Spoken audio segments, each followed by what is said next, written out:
Ever get that feeling that growing up isn't quite the finish line you imagined? More like this ongoing, winding road, sometimes kind of messy. Oh, definitely. Less a destination, more a constant state of navigating, maybe. Exactly. And you're probably, right in the middle of your own stretch of it. We all are, I think. Well, that's precisely what we're diving into today. Our source is Michelle T's book, How to Grow Up. And let me tell you, this isn't your standard glossy self-help stuff. No, not at all. It's incredibly candid, honest, funny sometimes too. Right. It's all about the real experience of adulthood. The bumps, the breakthroughs, Yeah. all grounded in, well, just being human. And what I really appreciate is how T just doesn't sugarcoat things. She cuts through the usual cliches and speaks from her own experience, which was often, let's say, eventful. Totally. And Michelle T herself, she's quite a figure, an American author, poet, literary organizer, really known for digging into queer culture, working class life. You might know her from books like Valencia or Black Wave. Yes, exactly. And she also founded Read Our Productions and the Sister Spit Tours, really important platforms for LGBTQ plus writers and performers. So her perspective isn't just academic. It feels very lived in. There's a depth there you don't always get. Could agree more. So look, this isn't going to be a book report. We're aiming to pull out the key insights from T's own journey. The practical bits, the aha moments about embracing being an adult, getting through the tough stuff, and trying to build a life that actually feels fulfilling. Yeah, we're kind of looking at, what, 7 main themes from the book? That's right. Embracing adulthood itself, overcoming obstacles, big topic there, relationships and emotional smarts, finding passion and purpose. Financial literacy, always fun, self-care, mental health, and finally, just dealing with change. Basically the whole adulting starter pack. Pretty much. And T has some really sharp, sometimes unexpected takes on all of it. And for you listening, think of this as a way to get a handle on some of these big ideas quickly, like a shortcut maybe to understanding some core parts of growing up without feeling totally overwhelmed. Sounds good. Where should we start? Let's start at the beginning, that initial feeling about actually embracing adulthood. Key talks about how common it is to resist leaving adolescence behind. That comfort zone, right? Yeah, there's a real pull to what's familiar, isn't there? Even when, intellectually it's time to, well, move on. It's like a weird psychological inertia. Totally.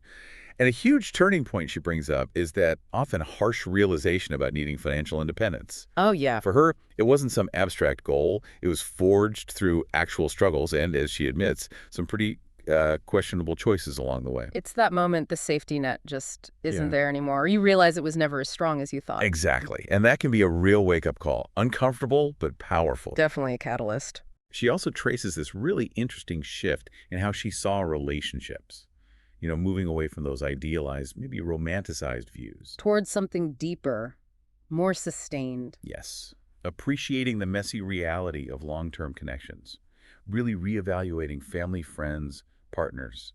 Seeing them with clearer eyes. It's like moving from expecting a fairy tale to valuing the actual gritty strength you build navigating life with people.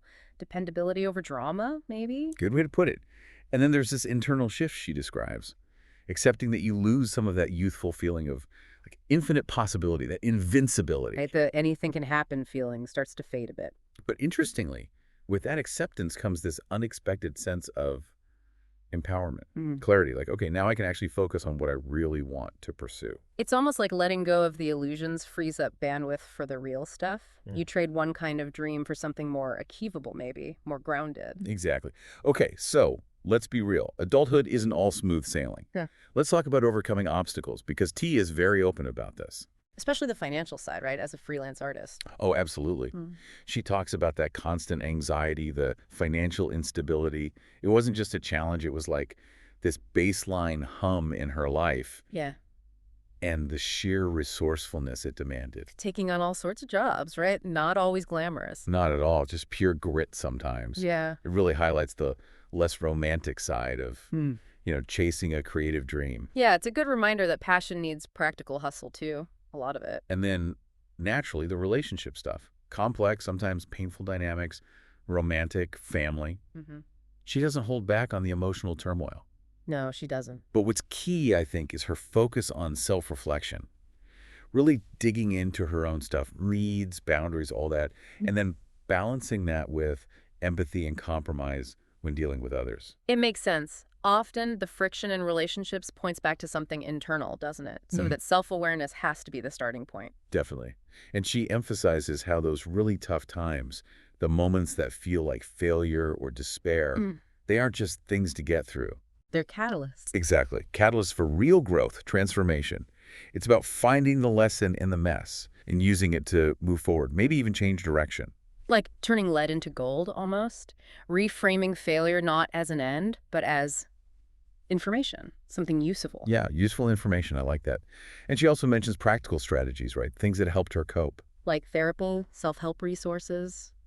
Mindfulness comes up too. And community. Yeah, The importance of having supportive people around you, your anchors. absolutely. Those are the tools, aren't they? The things that help build resilience, absorb the shocks life throws at you. Which leads us nicely into the next theme, relationships and building that emotional intelligence. T really shows how fundamental our connections are, family, friends, partners, in shaping who we become. They're like mirrors, in a way, reflecting our patterns, our strengths, our weak spots. It's where a lot of emotional learning happens. And her take on family is so nuanced. She talks about that push and pull, the support alongside the tension. Yeah, that constant negotiation between your own identity and your family's history or expectations. Right, and the need for boundaries, definitely, Mhm. but also finding space for forgiveness, understanding, recognizing that underlying connection, even when it's complicated. It's about managing the imperfections, isn't it? With compassion for them, but also protecting yourself. And friendships, she paints them as absolute lifelines, especially during hard times. Totally. The importance of mutual respect, real affection, showing up for each other.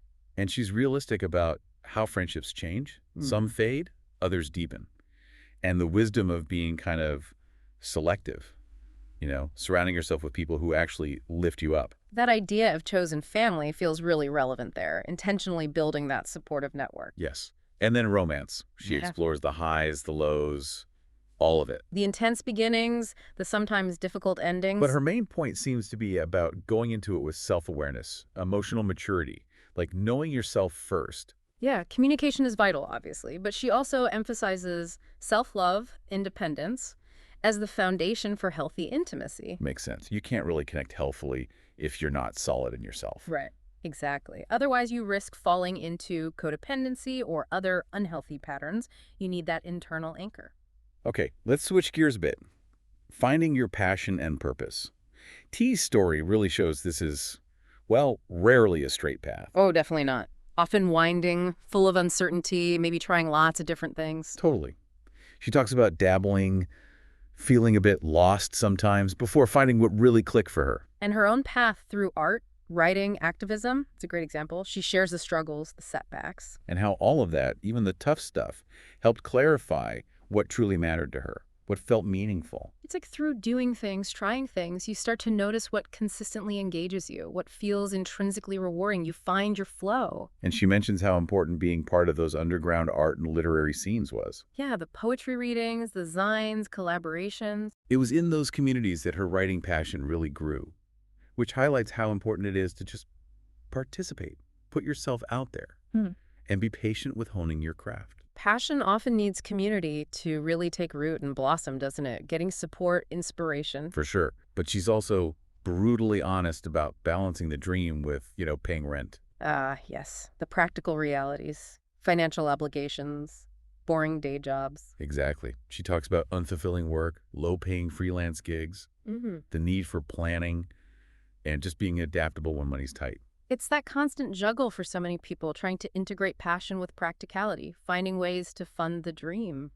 And for her, activism added another layer of purpose, connecting her personal interests with bigger societal issues. LGBTQ plus rights, women's rights. Yeah. And that feeling of contributing to something larger, being part of a community fighting for change, that brought a deep sense of fulfillment for her. When personal passion meets social purpose, that can be incredibly motivating, right? Sustainable meaning. Definitely. But ultimately, her story underscores that finding your passion is deeply personal. It takes self-awareness, listening to that inner voice. Even if it leads you somewhere unexpected, there's no single map for it. No map at all. It's about tuning into your own internal compass, figuring out what genuinely energizes you. Yeah, what aligns with your values. Okay, now for a topic that feels like peak adulting money. Yeah. financial literacy, independence. Ah, the fun stuff. Huh. Well, T is super candid about her own early struggles here.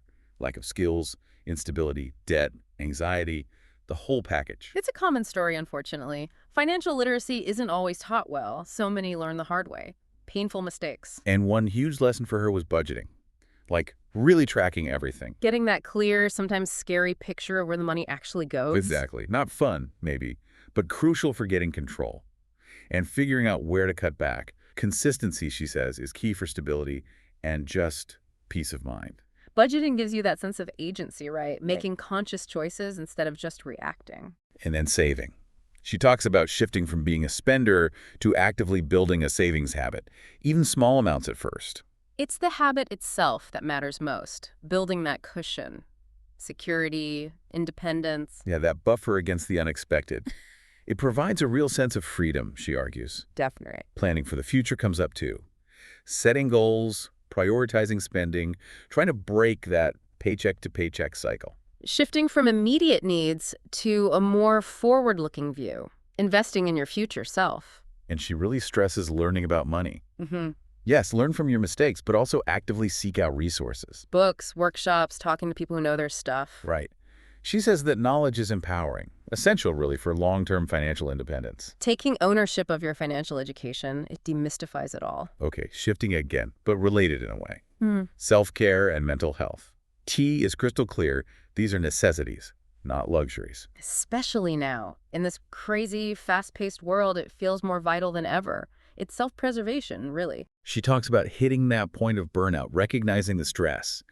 And she's open about her own mental health struggles, the pressures of adult life. And she explores things that helped her, right? Like meditation, journaling, therapy. Yes, practical tools for managing stress, understanding yourself better, processing difficult emotions. Building that internal toolkit. And she found that building a routine that prioritizes mental health was huge. Yeah. Like intentionally making time for things that bring joy or peace. A quiet cup of tea, a walk outside, creative stuff.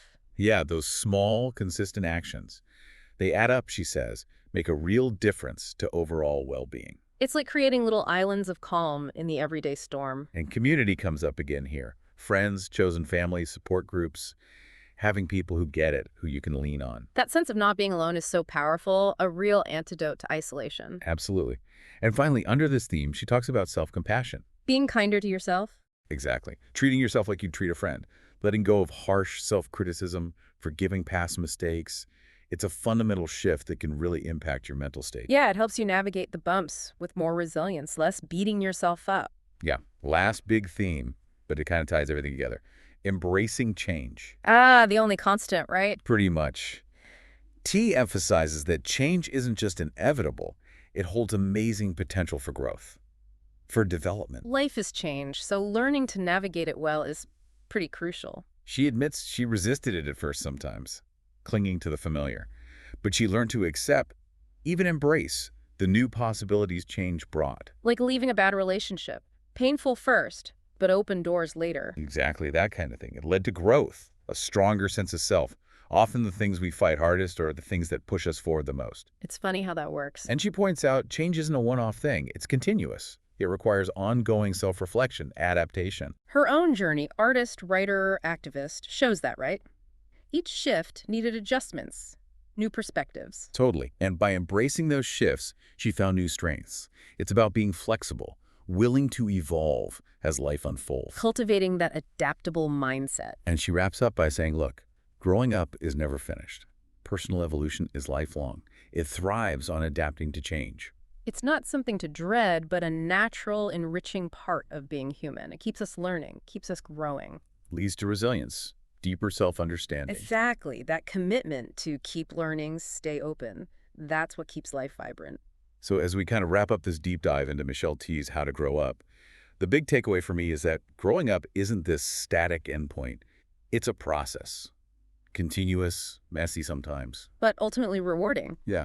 Full of challenges, but also full of opportunities for real growth, just like tea shows. It's this lifelong journey, really, discovering yourself, building resilience, figuring out how to navigate it all with a bit more wisdom, more self-awareness. And compassion, too, for yourself and others. Definitely. So for you listening, maybe take a moment. Think about your own growing up journey.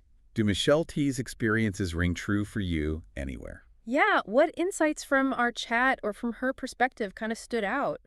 Maybe think about those themes: embracing adulthood, obstacles, relationships, passion, money, self-care, change. Which one feels most relevant for you right now? Where are you feeling the need to navigate something new? And here's a final thought to chew on. Is there one specific area in your life right now where you feel like you're being called to grow up in a new way? Maybe a way that feels a bit uncomfortable. And if so, what's one small step you could actually take, maybe even today, to lean into that? Or, looking back at your own path, inspired by T's honesty perhaps, what's one piece of hard-won wisdom you've personally gained about becoming an adult? It's about taking these ideas and seeing how they fit or don't fit your own unique life, isn't it? Exactly. Well, thank you so much for joining us for this deep dive today. Yeah, we hope it gave you some interesting things to think about. And hey, if this resonated, you might really enjoy exploring more of Michelle T's work directly. She's got a unique voice, that's for sure.